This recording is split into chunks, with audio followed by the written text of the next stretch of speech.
എന്താ പരിപാടി എന്നാ? ഞാനേ അമ്മയോട് ചോദിച്ചപ്പോ അമ്മ പറഞ്ഞു ചേട്ടായിക്ക് ഉണക്കമീൻ വറുത്തത് ഭയങ്കര ഇഷ്ടമാണ്. ഉണക്കമീനാണോ? അടിപൊളി. എന്നെ കാണിക്കുവാ? ഉപ്പിടുക. അതിന് ഉണക്കമീൻ വറക്കുമ്പോ ഉപ്പിടുന്നേ? ചേട്ടായി അല്ല പറഞ്ഞ എല്ലാ കറിയിലും ഉപ്പ് ഇടണമെന്ന്. ഉണക്കമീൻ ഓൾറെഡി ഉപ്പുള്ളതല്ലേ, അപ്പൊ ഉപ്പിടേണ്ട ആവശ്യമുണ്ടോ? വേണ്ടല്ലേ? ഓ സോറി ചേട്ടായി.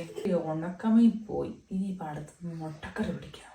ചേട്ടായി ഈ മുട്ടക്കറി ഒന്ന് ടേസ്റ്റ് ചെയ്ത് നോക്കാവോ? നല്ല രസമുണ്ടല്ലോ കാണാന് മുട്ടക്കറി. എന്താ നീ ചേർത്ത്? ഞാൻ അണ്ടിപ്പരിപ്പും തേങ്ങാപ്പാലും കൂടി അരച്ചിട്ട് ചേർത്തു. ആഹാ, സൂപ്പർ ആയിട്ടുണ്ടല്ലോ. കണ്ടിട്ട് നല്ല രസമുണ്ട്, നല്ല മണമുണ്ട്. അല്ല കഴിക്കുന്നേ കയ്പോ? എന്താ ഇത് ചേർത്തത്?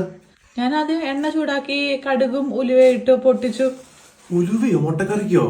ചേട്ടായില്ലേ പറഞ്ഞ മീൻകറി മോരുകറി ഒക്കെ വെക്കുമ്പോ അങ്ങനെയുള്ള കറികൾ വെക്കുമ്പോ ഉലുവ ചേർക്കണം. എന്റെ പൊന്നടി, എന്തോ ഒരു യൂട്യൂബ് ചാനൽ ഉണ്ട്. പക്ഷേ നിനക്ക് മുട്ടക്കറി ഒക്കെ വെക്കുമ്പോ യൂട്യൂബ് ചാനൽ നോക്കൂടെ?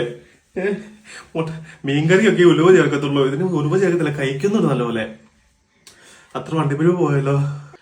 ആ സാധനം റെഡി പോട്ടേ. ഇങ്ങനെയല്ല എല്ലാരും പഠിക്കുന്നത്. ഞാനും സൗദി പോയിട്ട് കുക്കിംഗ് പഠിച്ചേ. നീ കുറച്ച് കഴിയുമ്പോൾ ശരിയായിക്കോളും. കേട്ടോ? ഇന്നെന്താ സ്പെഷ്യൽ? ഇറ്റാലിയൻ പാസ്ത വിത്ത് മെക്സിക്കൻ സലാഡ്. ഓ എനിക്ക് വയ്യ.